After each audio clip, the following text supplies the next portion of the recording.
Изложба на креативни изработки од стари шишиња, картони и стара хартија направија учениците од прво до пето одделение од Основното општинско училиште Ванчо Прке по повод одбележувањето на светските денови на акцијата, кој Фондацијата за еколошка едукација преку програмата Еко училишта веќе пета година поред ги одбележува од 18 до 24 април.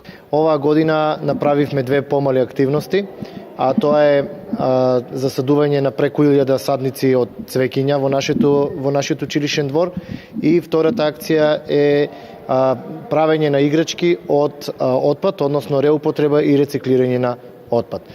Во оваа акција склучуваат преку 10 милиона дечиња, 10 милиони ученици од целиот свет. Нашето училиште е гордо што можеме и ние како членови на Светската еколошка организација на еколошки училишта, дека можеме да дадеме колку што е можен мал придонес за да ги заштитиме животната средина и природата околу нас. Се употребија преку 100 шишиња, преку 2 топа на хартија, отпадна хартија, картонска хартија, тенка, подебела хартија во боја.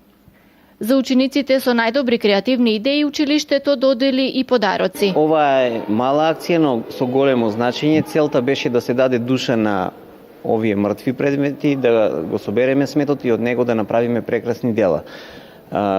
Во акцијата се вклучија повеќе од 200 ученици, значи сите ученици од прво до пето одделение, при што најдобрите беа изберени и им беа доделени награди. Инаку светските денови на акцијата ги одбележуваат Еко училиште и Еко градинки во 57 земји од светот, а Основното општинско училиште Ванчо Прке е едно од првите училишта во Македонија кој се здоби со епитетот Еко училиште со зелено знаме.